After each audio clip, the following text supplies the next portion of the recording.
Hey YouTube, French Fried Taters here with another weekly gaming news drop. This week we're talking Diablo 4 developer stepping down, Grinding Gear Games delaying development on Path of Exile 1, and possible Xbox games coming to the Nintendo Switch 2. A whole lot more. As always, the video is divided into chapters so you can jump ahead to your favorite story, but other than that, let's dive right in. First up, a significant departure from Blizzard. Adam Jackson, the lead class designer for Diablo 4, has stepped down after 15 years with the company. He was a prominent figure in the development of Diablo 4, often showing up as a candid member of the fireside chats and a beloved member of the community. In his farewell message, he stated, "What a long, strange trip it's been. After 15 years at Blizzard Entertainment, it's finally time to say goodbye." The community has mixed reactions, most being sad to see him leave.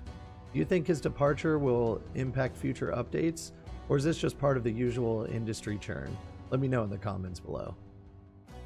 Next up, some bad news for Path of Exile 1 players. Grinding Gear Games has decided to delay development on Path of Exile 1 in order to polish Path of Exile 2.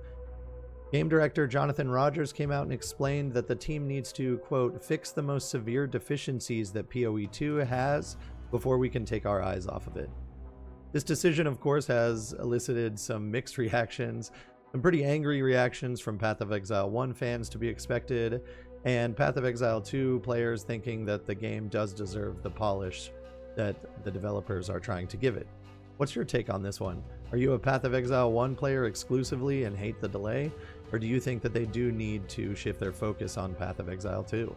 Let me know in the comments below.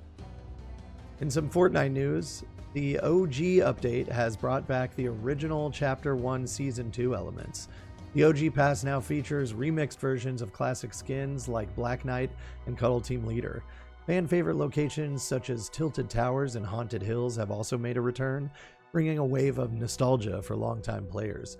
Additionally, this update marks the removal of Godzilla from the live version's Battle Royale matches, concluding the Demon Hunters event.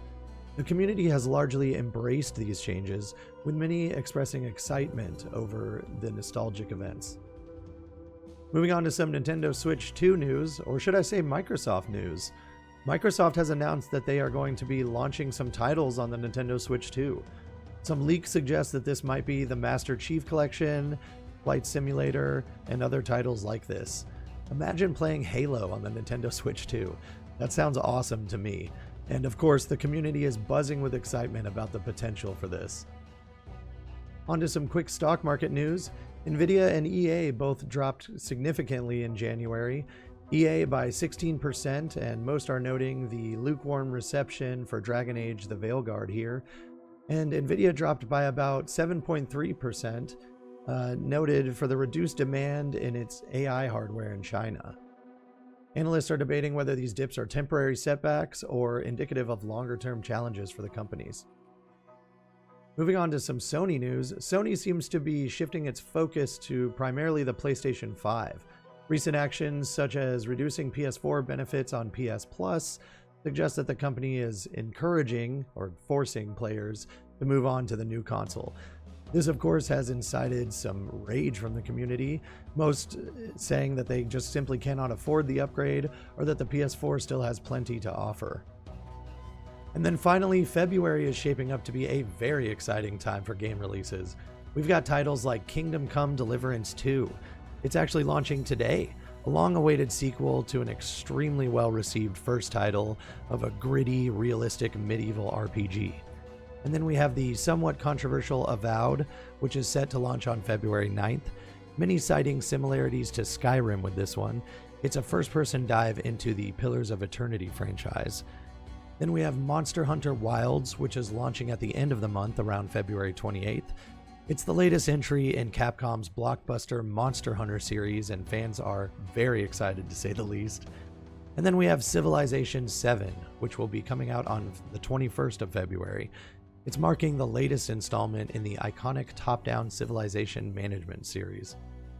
Gamers are very hyped for these releases. These are some big blockbuster announcements, and I cannot wait for Monster Hunter Wilds myself.